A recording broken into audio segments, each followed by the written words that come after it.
Welcome. We have been trained from kindergarten through high school and even college how to work for somebody else. Presented to you by...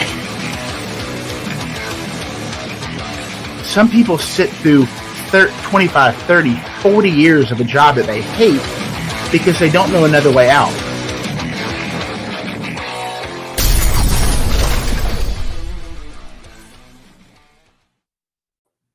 Well, hello and welcome to the Exodus, recently rebranded.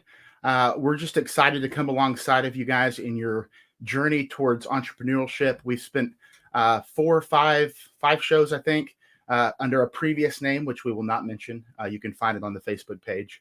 As we've kind of made this transition, and we're going to talk a little bit more about kind of why we made this transition to the Exodus. We touched on a little bit last week. But the idea, of course, is that there is a need for a movement for so many people out of the corporate world, out of the world of, being tied to a job, having your time and money kind of tied down. And especially in an environment that we're in today, where people are finding out that their jobs are not as secure as they thought they were. It's just a great opportunity to be able to show people another way. But we're going to take it a step deeper today and over the next couple shows and have some exciting guests lined up in the future as well as we dive into the mindset of an entrepreneur. So before we do that, I'm going to bring on the man that makes this possible, Mr. Lyndon Wilson, who runs The Difference Radio via Facebook. And, of course, my longtime friend of 27 years and podcast partner, Blake Timmons. Welcome, guys. There's Blake. Get him in here. What's up? What's up? Hello, everybody. How are y'all doing? Awesome. I'm great. So Blake, real quick, as we touched on, I touched a little bit about the name change and why we wanted to call the show The Exodus. Just speak a little bit to that in terms of the mindset and the movement that we're looking at. I know, if you watched the show last week, you got a little bit of a glimpse. I guess it was 2 weeks ago, but just talk a little bit to that on kind of what we were thinking there and why that's such a passion in terms of what we want to do and what we want to bring to people.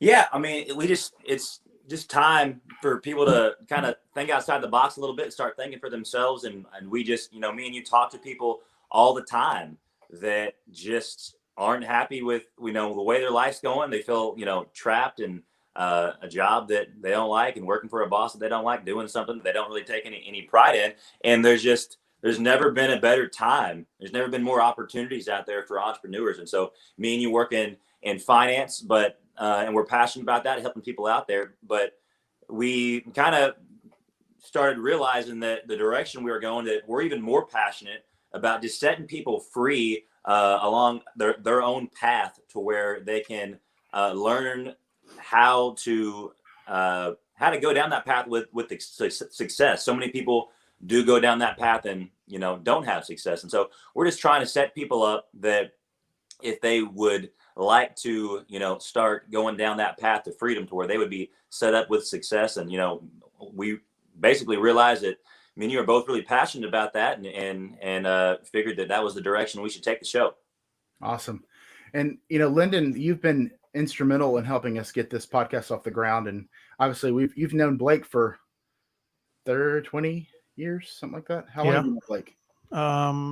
Whenever he was in 10th grade, 9th grade, 10th grade. Well, you were there my freshman year, so Lyndon, you coached Blake 22 years. 22. I coached Blake in high school, and then we coached together after he got out of college. So it's been a long football journey for both of us. Yeah. So talk a little bit, Lyndon, as we go into mindset today, and both of you guys definitely more so than myself, have been kind of had that entrepreneurial spirit. I think before I developed it. Lyndon, take a second and just talk about, you don't have to go into details on all of your endeavors, but just kind of before we get into the granular side of things, as far as what does the day-to-day look like for an entrepreneur, in a sense, but to kind of take a step back and from your personal journey, why did you decide, hey, I've got to take my destiny, my financial success into my own hands? Well, first, let me just start by saying that I created the difference to focus on and highlight the commonalities of people that do an exceptional job. A lot of us could do an acceptable job. Okay, we get our bills paid, we don't get fired. We do an acceptable job. Our clients, our customers, they're okay with our job, but we don't always do the exceptional job. What a Even low though we bar. work very, even though we work very, do what? It's such a low bar. Well, yeah, it kind of is. But you know, for a lot of people, it's kind of become we're all okay with it being acceptable as long as I get my money's worth. But some of us want to we feel good when we get more than what we were promised, or we feel like that anyway. And so, what I really want to tell you guys, and I'm excited about the show, is because you talk about the things that make the difference. Okay. And that's what we're going to talk about today. One of those being one of the things that I've found over the years is mindset for in my observation, mindset is one of the first foundational principles that you have to have in order to be a successful entrepreneur and to be able to do an exceptional job. And we'll talk about that a little bit. But to answer your question, Nathan, I've told the story on the show before. My mother worked for 19 and a half years in the corporate world. And at 19 and a half years, she was laid off. They did so from a strategic reason for the company because they didn't have to pay her full retirement. And it was at that point in my life, right middle of college or right after college, where I was like, I developed a mindset that I just didn't trust people with my future. I just didn't. And being an entrepreneur is not all sunshine and rainbows and all the things that it's just not. There's a lot of challenges, but the thing that I take away every day is that tomorrow I control my own destiny, and I trust myself more than I trust anybody else. I like you guys a lot, but I still trust me more than I trust y'all as far as my own destiny. How much if I put more effort into it, will I get rewarded? The answer is usually yes. That's not necessarily true in the corporate world. And a lot of times we might get rewarded, but not at the level we feel like we were deserving of. So that's a little bit of where I come from entrepreneurial wise. We trust ourselves more than you too, so it kind of works out perfectly. Absolutely. I'm glad y'all do. No, but it's been a great partnership. I encourage you guys to jump on some of the other shows on the Facebook page. Just great minds, great people in different areas of business ownership. But talking more specifically in the concept of mindset, we have Blake and I have a good buddy that we work with, Tanner Hawkins. I'll give him a shout out. And he's such a great communicator. And, he'll tell you this too, but great leaders borrow great ideas from other people. And so, some of the stuff I want to talk about today is some things that he shared with us in a training he did in our office a little while back, but I'm pretty sure he stole it from someone else. So that's just kind of, he absolutely did. Yeah. There's not a lot of original content out there when it comes to leadership. I mean, I guess, somewhere someone invented something, but it's just a matter of reading and taking other, the idea is not where the content comes from, but if you're applying it. So, one of the things that he started off talking about, and I think Blake, you can speak to this, is, okay, so you've made the decision to become a business owner, and obviously there's a ton of stuff involved in that. We're skipping a bunch of steps here, but we've been talking about that from a like a first step decision, that it's a possibility. So now as we shift gears into the more granular mindset type of thing, one of the things I want to talk about is, and Blake, you can speak to this. Okay, so you've done that. What is it going to cost you, right? And we talk about what we specifically do. There's not a ton of risk from a financial standpoint or a time standpoint, but there is a price to pay, right? To be successful, there's always a price to pay. So understanding what that price is and how we're willing to do that, if we're willing to pay the price, is kind of the step one. So kind of, Blake, take us through, how you determine what that price is and what your mindset should be as you're approaching your the goals that you set with whatever entrepreneurial endeavor you're setting out to achieve. Well, I think the mistake that a lot of people make, and they end up wasting a lot of time because of it, is they try to negotiate the price, and pay as little as possible and see if that's enough to get it done. And it's not. So they'll try to pay a little bit more, they'll up the ante a little bit, and they keep on doing that, and they're wasting all this time. And eventually it's almost like, they run out of time, or eventually decide that it's not working out, but they really never paid the price. They never really put everything they could into it to achieve what they wanted to achieve. And I think the other way to think of it is, a lot of people, maybe they always were trying to just slowly pay more, but a lot of times people do that, and they're actually working pretty hard. And if they continued to do that, they would eventually be successful. But eventually they say, well, I haven't done it yet. It's just not worth it anymore. And so they give up before the compounding of their efforts, they're really able to see it, right? It's like if I'm on a beach and I got, I'm digging for gold or using one of the metal detectors, and I just walked 5 miles, and I was like, wow, this isn't worth it. I hadn't found a dang thing.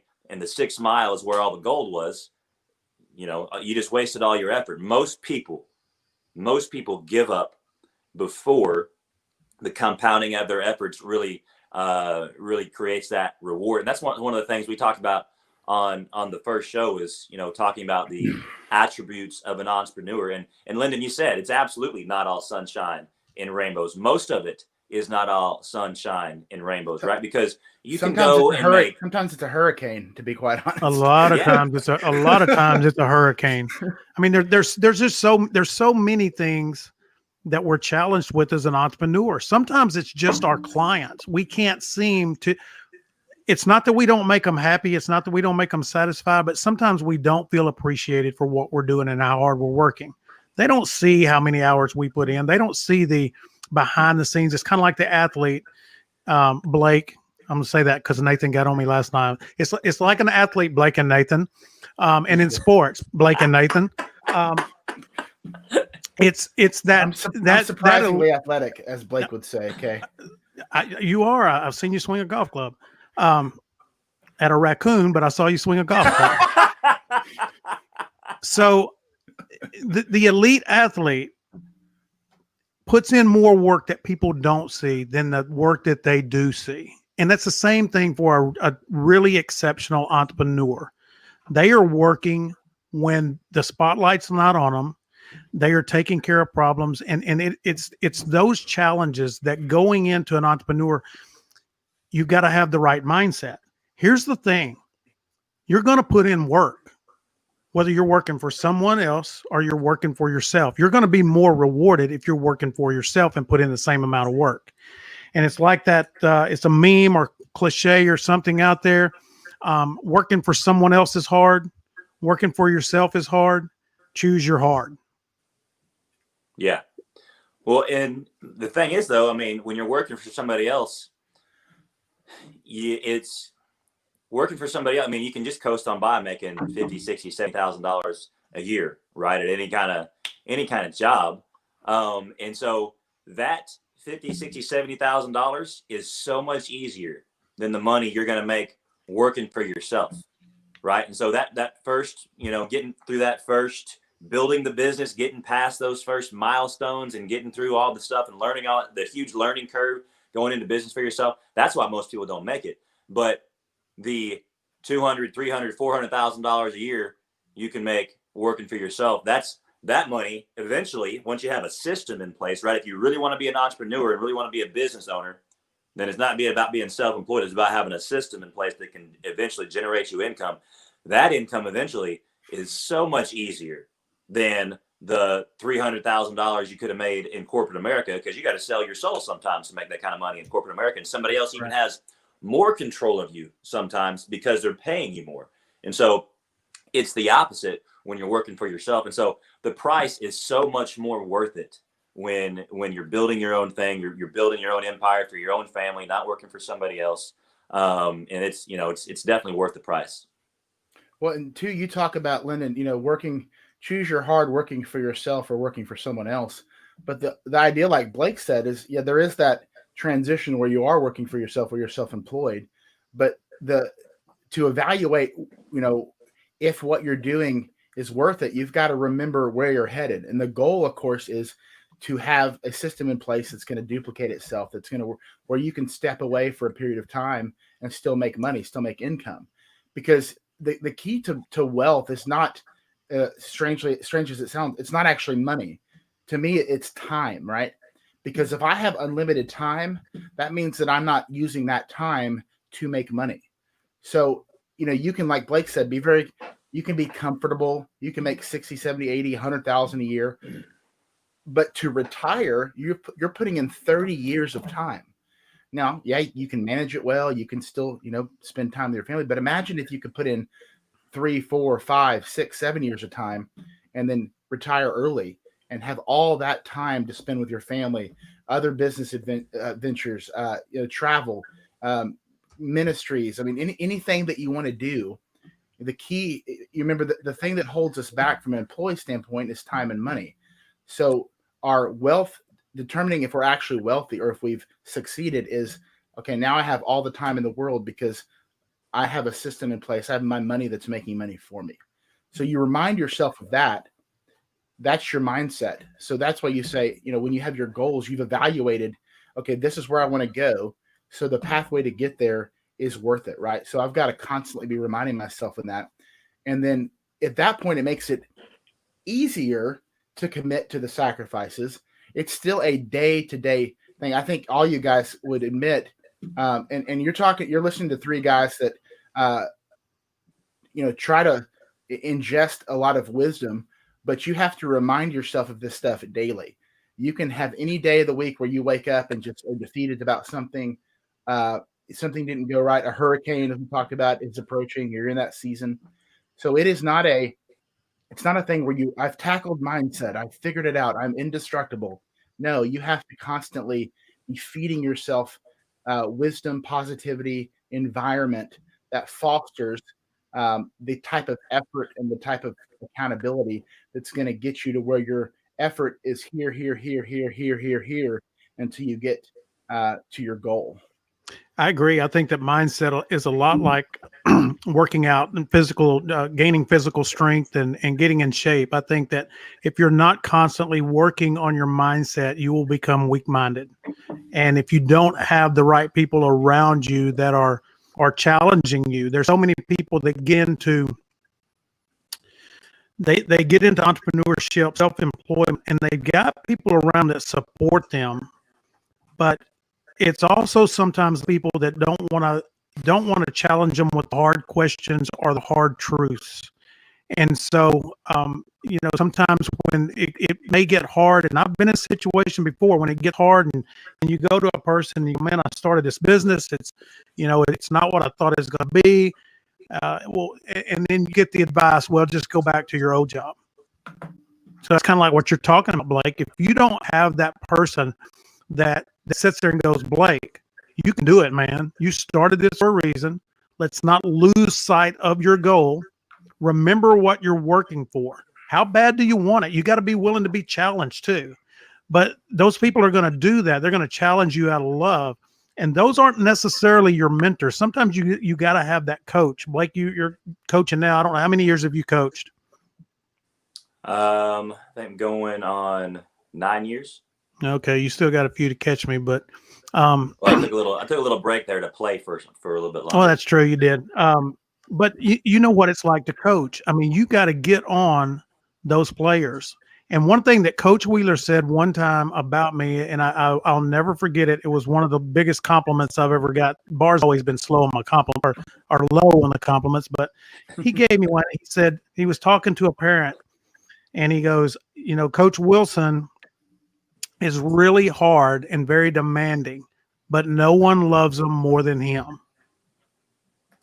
And he goes, and they know that. The kids know that. And I was like, wow, I didn't do it intentionally that way. But if I had that balance, that was good. And I think that we need those people in our life. I think that's one reason why we three have been close and gotten along for so long, because we do that for each other. A lot of times we do it in a kidding and joking way, and we're hard on each other. We're really hard on Nathan, but but you know what? It keeps us sharp. Iron sharpens iron. It keeps us sharp. We need that, and we need those people in our life. And if you're going to be an entrepreneur, you've got to have a good circle like that. Yeah, amen to that. And I'd say if really, if you want to be successful as an entrepreneur and building a business, you need to learn how to be a great leader also. And what you just said, I think, is possibly the number one leadership principle. And I've always heard it like this. I've always said it like this. They do not care what you know until they know that you care. And so because your players knew that you cared about them, then that allowed you to ride their butt harder. And, sometimes if a coach is just always just riding somebody and then has no relationship with them outside of that, eventually that'll break that player. He'll give up on that coach. He'll say, man, you know what? This guy don't even care about me. And he's just gonna, he's just out to get me. But when you're being hard on him, he knows it's because you believe in him and you see something better inside of him that he doesn't even see in himself. And then that he was created for more than he's currently doing. And he's got so much more potential than he's putting out there. And that's why you're always riding him, always holding him accountable, and always, pushing him to a new level. Then it works because he knows that he may not like it at the time, but he knows that you're doing it out of love. And that's the same with if you're leading a group of people. Now, you're not going to do it the same way as you would as a football coach necessarily, but you need to be able to spur them on to be their best. And, sometimes that's going to be some tough love. But if you're not building the relationship, and if you're not loving on your people and believing in your people and telling them that you're proud of them, then they're not going to give you everything. If they know how much you think of them and they know that you love them, when you call on them to step their game up, they're going to want to do it because they know that you see something in them. They know that you believe in them. Right. And to me, that's probably the biggest principle of being a successful leader. Agreed. Yeah. And sometimes too, depending on the type of business, like in real estate, I think some real estate agents have I'm not in real estate, so I'm sure Brian and some other people will tell me that I'm way wrong. But I think depending on the agency, sometimes you have maybe a little bit of a stipend or something to get you started. I'm not sure, but like with any business, real estate included, finance, whatever you're doing, whatever you're starting from scratch, there could be a time where your income is either lower or non-existent. And when you're working with people, that's where, like you said, the leadership that you instill in them is the same thing that you're reminding yourself is like, this is worth what we're doing. All the sacrifice, sometimes the sacrifices, I haven't seen any results yet, but you've got to keep pushing towards the goal, pushing towards where you're wanting to go, where you're headed. And, I think a good way of doing that too, like Blake said, is almost looking at people like if these aren't employees that you're not paying an hourly salary, if these are people that you're training to do what you do, or maybe they're agents from your real estate team, whatever, you almost have to look at them as volunteers, because sometimes we get as leaders, we get so kind of hell-bent on why don't people have the same mindset as me? Why aren't they as gung-ho as I am? And that transition, we have to kind of remember when that switch happened for us. And if we treat people like volunteers, we keep them around in our culture, right? We keep them in a atmosphere where we continue to feed them, we continue to encourage them, and at that point, then we can step up and challenge. Hey, this is what you need to do to succeed. This is why you're not succeeding. The people that stick around kind of show themselves to be ones that are ready for that challenge, and that's not applicable. I mean, it does kind of depend on the business structure and whatnot, but that mindset still, I think, is important when it comes back to loving your people, how you treat them, what your expectations are until they're ready for, that kick in the butt that sometimes we all need. I agree. I think that with what Blake said and what you said, Nathan, showing that you care about the person, you care about their future, if they are your employee or whatever it may be, they're going to see that you have a vision for them in the future that may exceed what their own vision for themselves is, and you're helping them get there in any way that you can. And it's it's having a willingness and the ability to invest, to pour yourself and invest into people, invest yourself into people and their growth. I think that goes along with the love aspect of being a good leader. Blake, would you agree with that?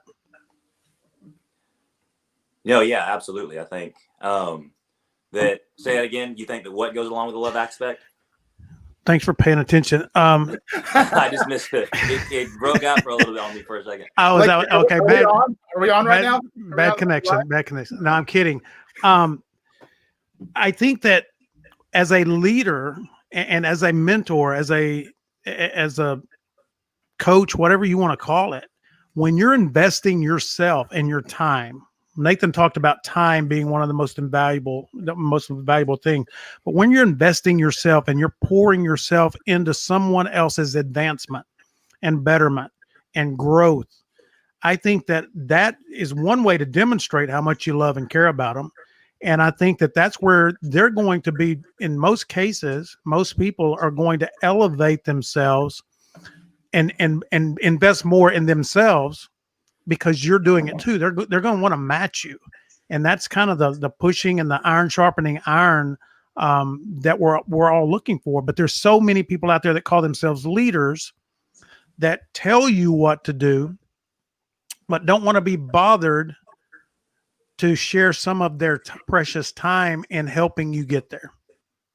Yeah, absolutely. I'd agree with that. And I think that, I always say you can do without loving, but you can't love without doing. Love is an action. If it's really true love, it's going to reflect itself in your behavior and the action that you take. And so if you are taking your most valuable commodity, time, and investing it in your people, then it's not just lip service. You're actually showing them. The best leaders lead from the front. They're not sitting there, hey, if I'm going to battle with somebody, is in the military on the battlefield, I want William Wallace next to me charging from the front of the line. I don't want some, I guess same movie, just take the British duties. Hey, y'all just go, and I don't really give a crap if you die. I'm going to sit here and we'll probably win the war because we got more of them. So even if a lot of you die, probably more of them will die.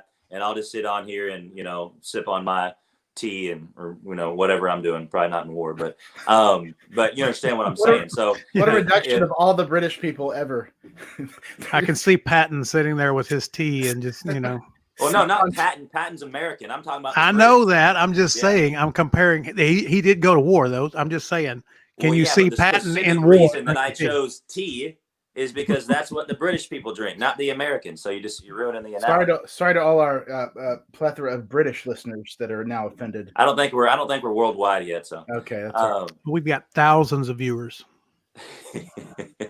True. But my point is that he's just sitting back there and say, hey, you go get them, and not really supporting them, not really showing them how to do it. So if somebody is in the fight with you out there and showing you how to do it and right along your side and training you and investing in your life, right? I always say that's my favorite thing about what I get to do is that at the end of the day, I'm just in the people business. And the more I invest in my people's lives, the more I invest and make their lives better, the better quality of life I have for me and my family. And that's, to me, if you want to think about legacy and at the end of your life, that's the way that you leave more than you take, is just how many people's lives can you invest in. And so, yeah, I completely agree with you, Lyndon. And taking your time and investing in people's lives is a great way to lead and to show them that you love them. So let's go back for a second to kind of the original concept when we first started this morning about the price that you pay. So we talk about looking at the sacrifices that you'll make, whether it be time, depending on what you're doing, maybe some capital investment. Obviously, there's the different seasons of controversy and defeat and obstacles that come your way. But like you touched on it a little bit about the mentality of some people, how they incrementally increase their effort. And then sometimes they'll be increasing it so much that by the time they get to where the level they need to be at, they're kind of exhausted. And especially if they haven't seen the results, that's when they start to taper off.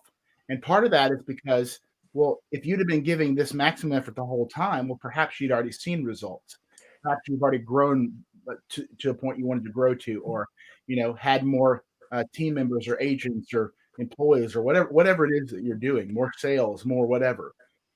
And then you have this other mindset that's kind of this fluctuation of effort. And I think, like I talked about earlier, we all have the propensity to fall into that. But either one of you guys, Blake or Lyndon, what do you think the key is? And maybe your kind of, your daily routine or mindset to really challenge yourself each morning to give 100%, even on the days where you're going through a storm, going through a hurricane, whatever the case may be. I had I was teaching a class one time, and we were talking about the saying of work smarter, not harder, which I believe in. I think that we have a misconception on that, though. I think that working smarter and not harder does not mean we work less. It means we work smarter. We're more productive with our effort, and more efficient. Absolutely. And so when you're looking at the differences, shameless plug, when you're looking at the differences, number one is mindset. And the second thing that I think where most people fail, and I see it every day, is not planning your agenda, planning your time, planning your week, planning your day. And one of the things in a class that I taught one time, I said, you know what? We plan our trip to the grocery store. We plan our vacations. We plan weddings. We plan cowboy watch party games. We plan how much beer, for the people that drink beer, that kind of stuff. Not this year, we don't, Lyndon. Okay. This year. Well, we plan what we're going to do when the Cowboys suck rather than watching the Cowboy. I mean, what I'm saying is that we plan how to spend our money, but we don't plan how to make it. We just get up sometimes in a day and go, I'm going to work hard today, and whatever happens, happens. And we end up doing a lot of hard, busy work that creates no revenue.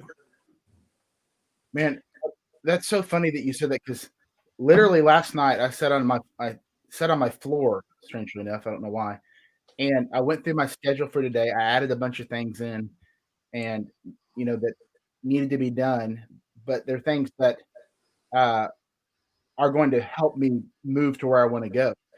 And I noticed the days that I've got a really rigid agenda, I am infinitely more productive. Yeah, it's crazy how that works. Yeah, it's so weird. The days that I wake up and I haven't, generally I know what I need to do every day, right? But the days I don't put it to paper, I end up, rabbit trailing on things that are not that they're not important. They're almost always business related, but from a priority standpoint, I think you're absolutely right. You have to. I mean, we have big goals, right? We have these long-term goals, and we talked about earlier. One of those is, okay, I want to have a business that basically provides cash flow, income.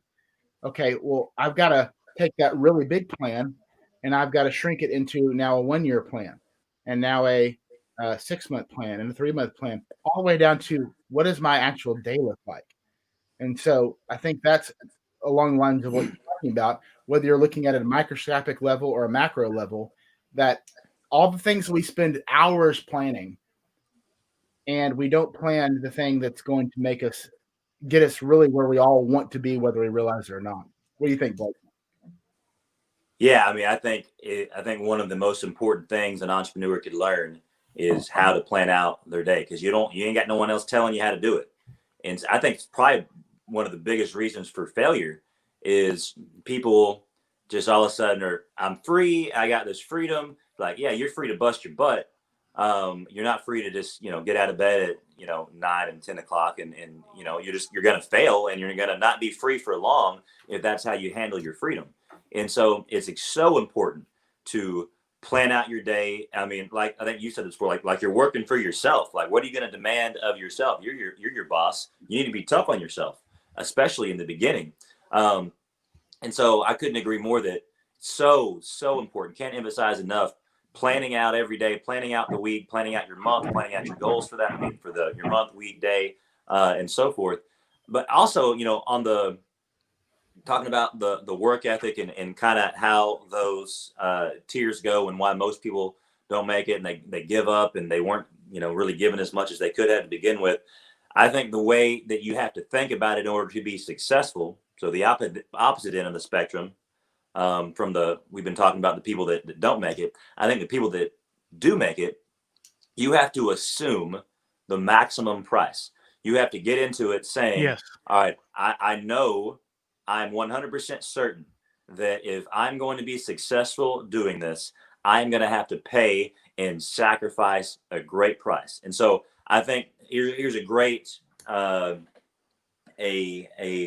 great guide to help you know what that means. So sit down and write out what your non-negotiables are. And so if you put down what you are not willing to sacrifice, then you know what you are willing to sacrifice. And so if I say, all right, I am not willing, from this time to this time is going to be time I spend with my family on a daily basis. This time is going to be date night with my wife. Sundays, I'm not going to work. And you go along the lines and you think, to yourself, different things like that. I'm not willing. I want to be able to, coach my sons in all their sports. I'm not willing to sacrifice that.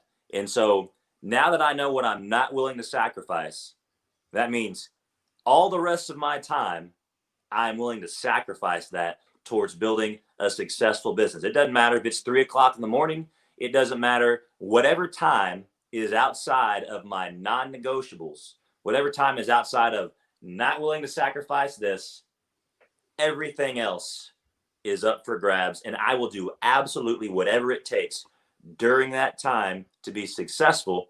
And then you couple that with you're on the schedule and you know exactly, you have it mapped out, your goals and what you're going to do. I think that is a great formula to be successful as an entrepreneur. I agree.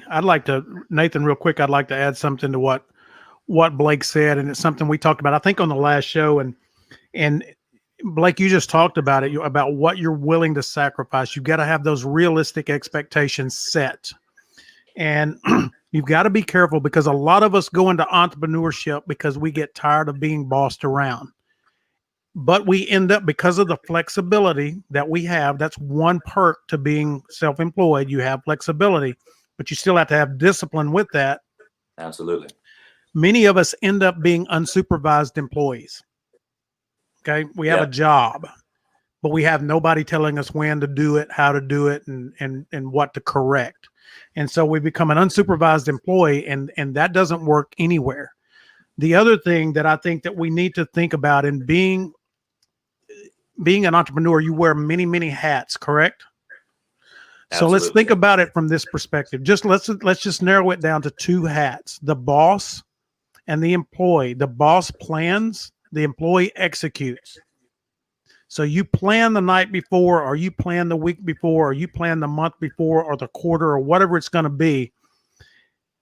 You, as the boss, you plan that.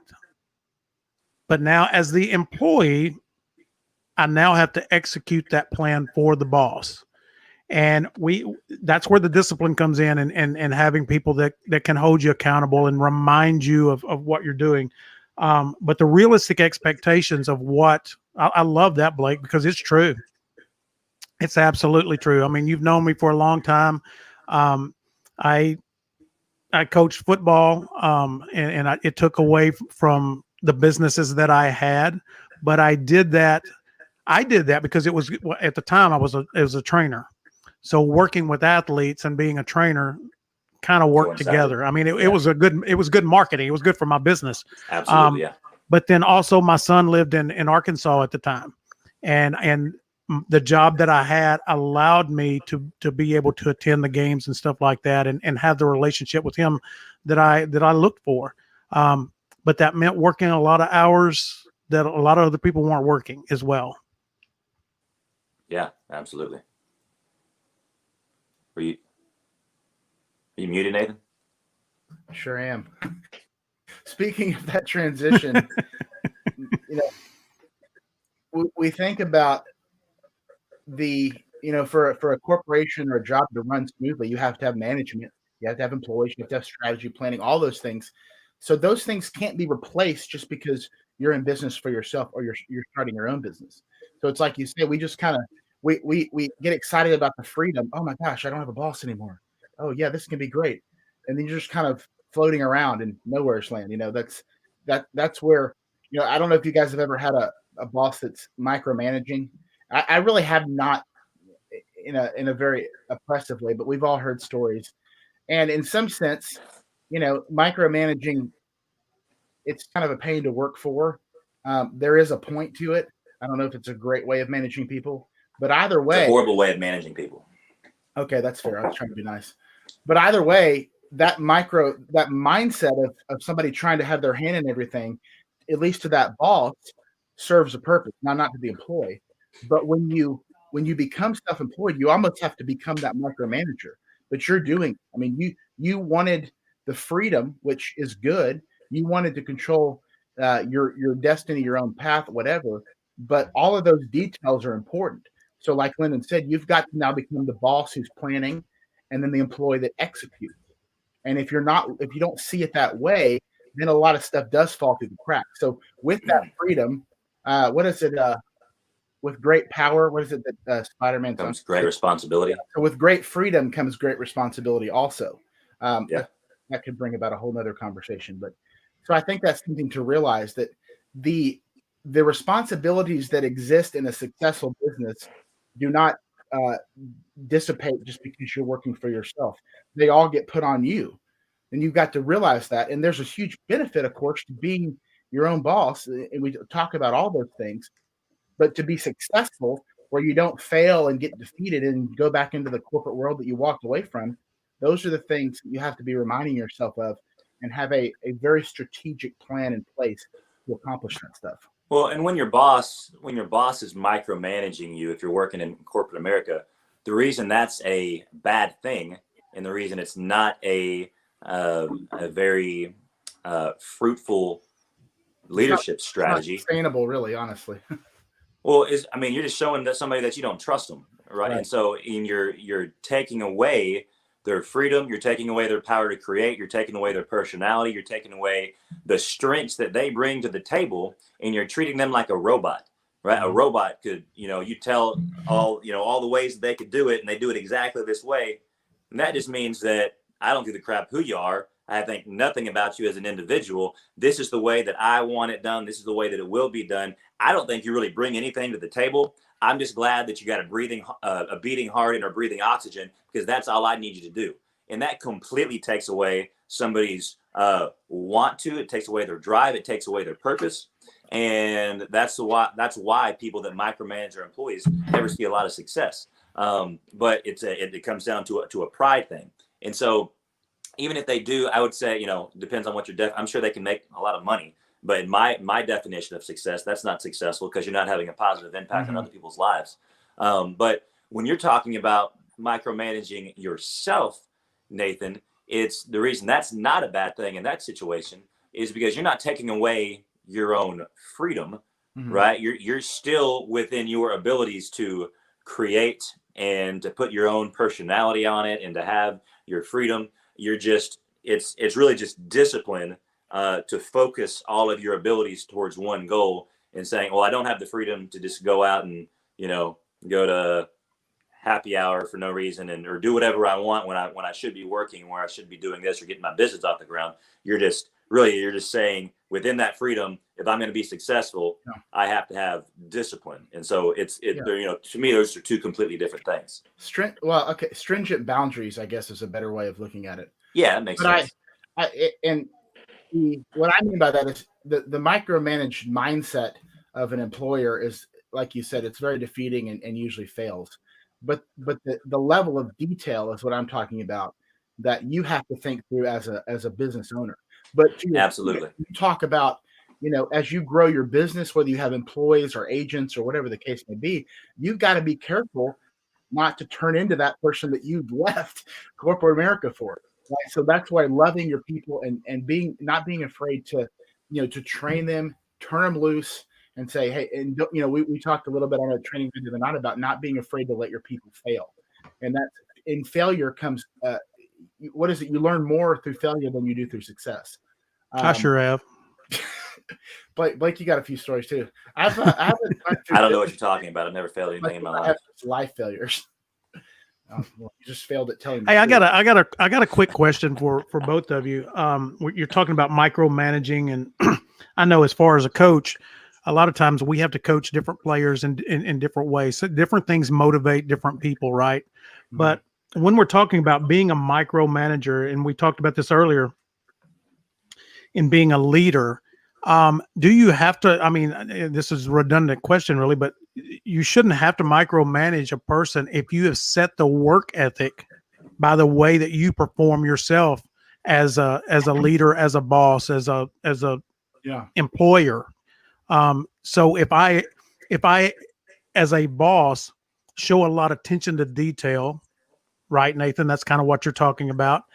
That would, as a leader, people are going to follow that. If I'm a good leader. If I'm a ruler, however, that I'm telling everybody how it should be done, do as I say, not as I do, that is more of the micromanager. Is that kind of what we're talking about there and the differences?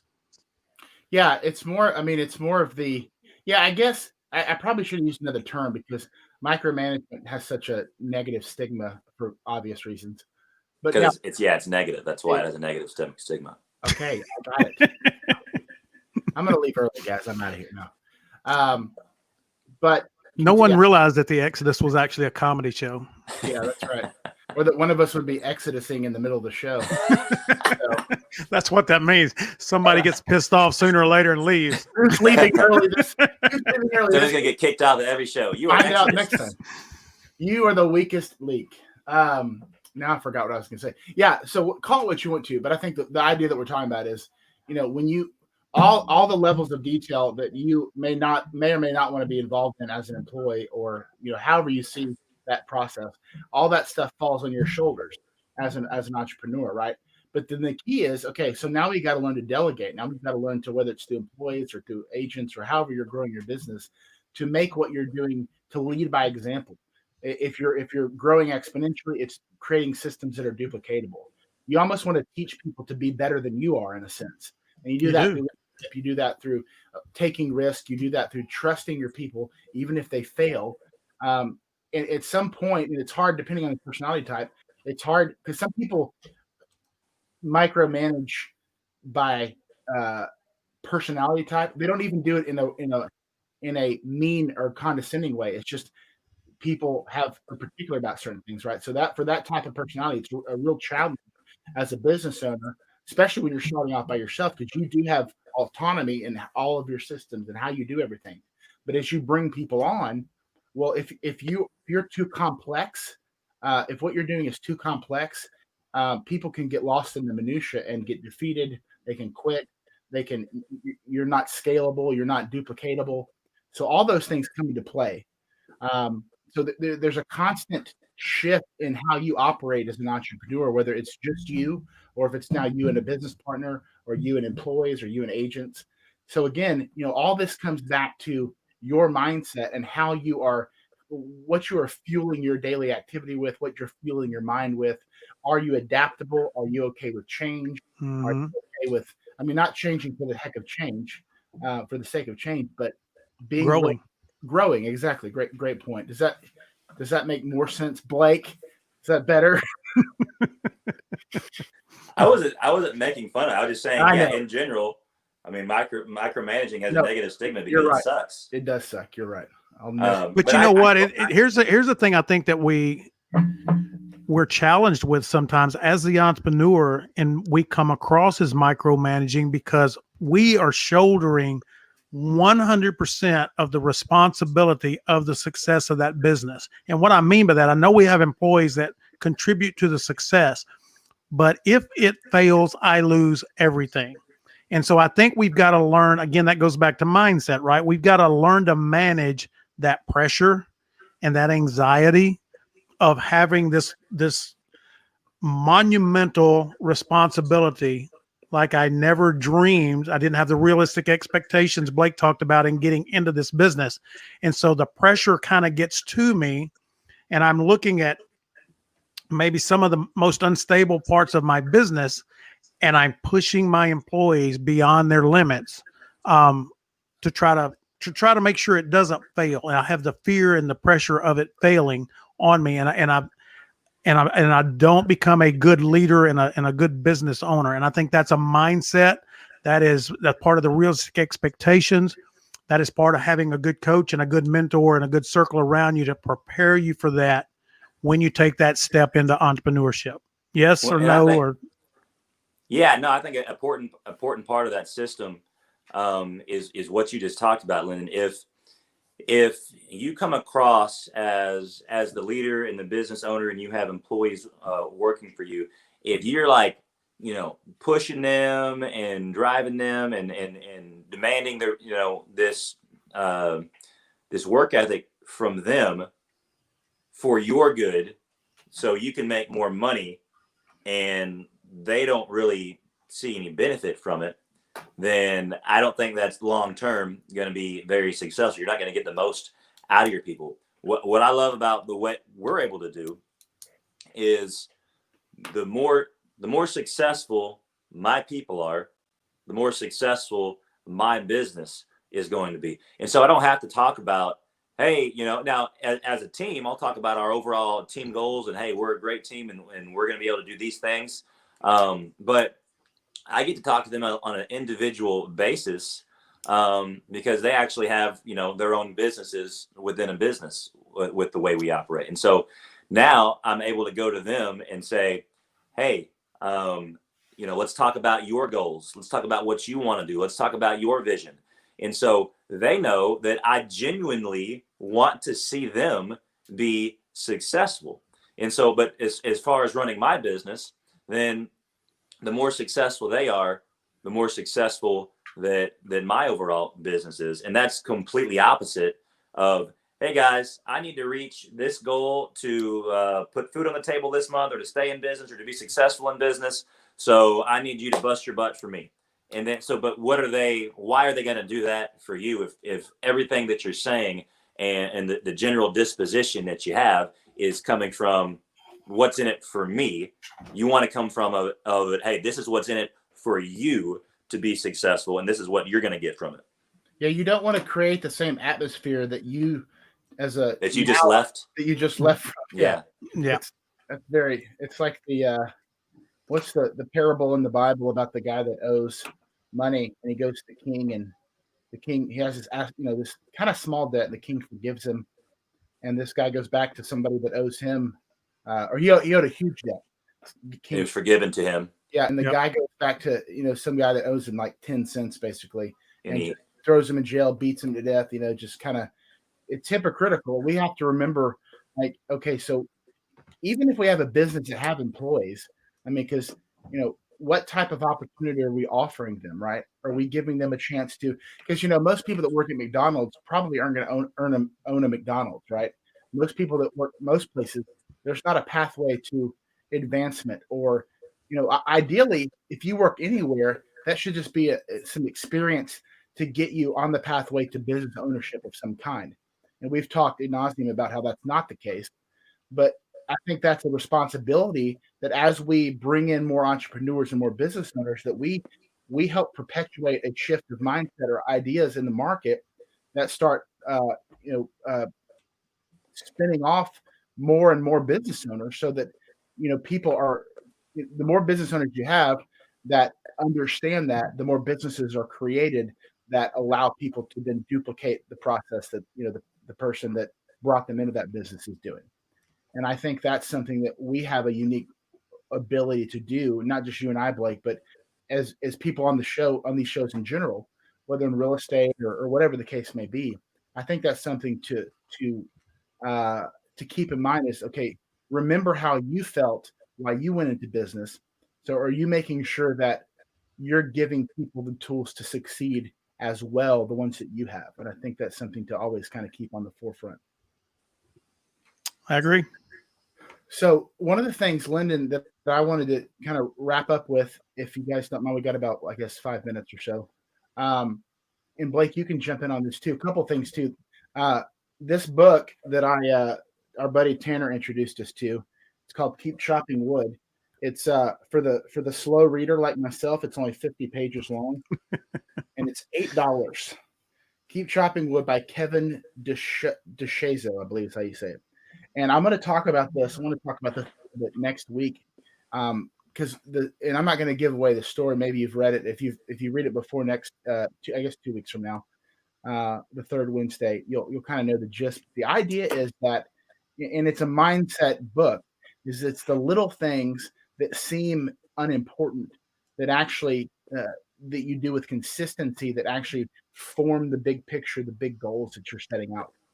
So I want to kind of tackle that a little more, and I think what we'd like to do next time is just take this a little bit deeper. We talked a lot about mindset, but then let's take it to the point of, okay, some actual principles. What does our mindset look like?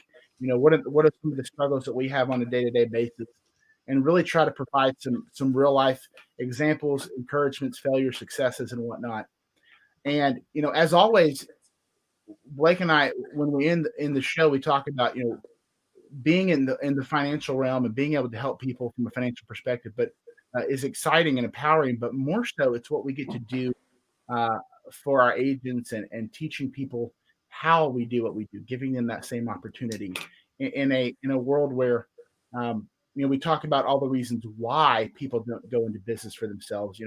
The risk reward ratio, the capital investment up front, the overhead, things like that.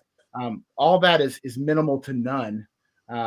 People, you hear the term, "Hey, we're in a recession-proof business." Well, a lot of people thought they were in a recession-proof business until a worldwide pandemic happened. Fortunately for Blake and I, we really have found a need that we're able to. I think individually and our company on the whole, nationwide, has been as successful as it has been in its 40+ year history. And so, being able to Nationwide's not the company, by the way. It kind of sounded like you were making a plug for Nationwide. But. Oh yeah, no, that does. Yeah, we're not on their side. Sorry, we're a nationwide company. Yeah, sorry. Good point. Thanks for catching that. Yeah. But when we talked about being able to duplicate yourself, being able to provide significance, all those things that I think we're all looking for down inside, even if we don't realize it, have been such a blessing. Blake, you want to sum up any of that in terms of just kind of I like ending the show that way, just to try to bring people back to why we individually, you and I, do what we do, and how we just feel privileged and honored to pour into people's lives in that way. Yeah, absolutely. I mean, my wife was a teacher, and I was working as a fireman and a football coach, and we loved what we did. We're just looking for more. Thought we could be more, do more, have more, give more, and we were looking to become entrepreneurs. And we had there's all kinds of obstacles that we always talk about, and the money, the idea, and the time. There's reasons why most people don't go down that path, and a lot of people that do attempt to do it, they don't end up being successful. And so we were blessed with an opportunity to have all those obstacles taken away from us, and basically get a risk-free shot at building our own business, investing in other people's lives, and being able to build a team and to pour into people. And it's just I think it's the best thing in American business. And I'm pro and want to support every entrepreneur out there. And so, but as far as our specific system, it's been amazing for us, and me and Nathan love sharing that with people. So for everyone that's listening, if that's something that they thought about and they just don't really know how to do it, that's people that we would love to talk to and help them just go down the path to success of being an entrepreneur. Absolutely. Blake, I'm dropping both of y'all's contact information into the comments section, so that so people can know where to get in touch with you. Okay. So I've got Nathan's there, and then let me find Blake's here. There we go. Got Blake's as well. So if you guys are looking out there, if you're watching and you want to know how to get in touch with them, it is in the comments now. Can I put this in too? Me and my wife, me and my wife are partners in the business. So on Facebook, it's just Blake and Brittany Timmons. Also, we post pretty valuable content on there as well. And his wife is way better than him, so you'll really like her. Way better than me. She should be the one on this show. That's Much better true. looking also. She's listening. You'll get some bonus points for that. Yeah. I Love you, agree. babe. You're gorgeous. Well, take us out, Lyndon. Man, thanks for jumping on with us today. Oh, absolutely. I love it. Like I said, you guys are it's right up the alley of what the difference was created for. You are making the difference in people's lives, both financially and in different ways financially. And what I love about it is you're not just encouraging them to be entrepreneurs, you're giving them a pathway and a blueprint on how to get there. And you're preparing them, as we talked about, preparing them mentally for the journey. It's a great journey. And if you are prepared mentally, if you've got a good support group, you're gonna improve your chances of success. And trust me, as I said, it's not all sunshine and rainbows, but the wins are big. And if you like winning, this is the thing to do. So we want to thank everybody for watching today. We'll be back in 2 weeks. We do the first and third Wednesday called the Exodus.